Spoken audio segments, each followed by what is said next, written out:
நான் அசோக் செல்வன் சிம்பு ஒரு சீன் பண்ணோம். படத்தில் வந்து ரொம்ப முக்கியமான சீனு. மணி சார் வந்து ஃபஸ்ட்டு அவர் டிசைன் பண்ண மாதிரி அந்த காட்சியை வச்சார். அப்புறம் கமல் சார், சிம்பு, எல்லாருமா சேர்ந்து அது திரும்ப வேற மாதிரி இருக்கலாமே அப்படின்னு ஒரு பேச்சு வருது.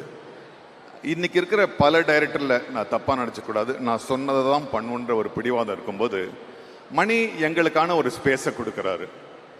அது வேற மாதிரி வருது. இல்லை நீங்கள் பண்ணுறத இப்படி வச்சா வராது அப்படின்னு சொல்லிட்டு ரவி கே சந்திரன் வந்து இல்லை நம்ம இங்கே வச்சு எடுக்கலாம், திரும்பி அவர் வந்து அந்த லைட்டை மாத்துறாரு. அப்படின்னு ஒரு 10 தடவை மிகைப்படுத்த ஒரு 5-6 தடவை நம்ம அந்த சீனை திருப்பி பண்ணோம். ஸோ இந்த ஒரு அறிவு முதிர்ச்சி இவ்வளோ ஒரு பயணத்துக்கு அப்புறம் இவ்வளோ ஒரு வெற்றிகளுக்கு பிறகும் ஒரு ஆக்டருக்கான ஸ்பேஸ் ரொம்ப நாளாக கிடைச்சது. திரும்பியும் நாயகன் மாதிரி எனக்கு இந்த படத்தில் தான். Thank you for that.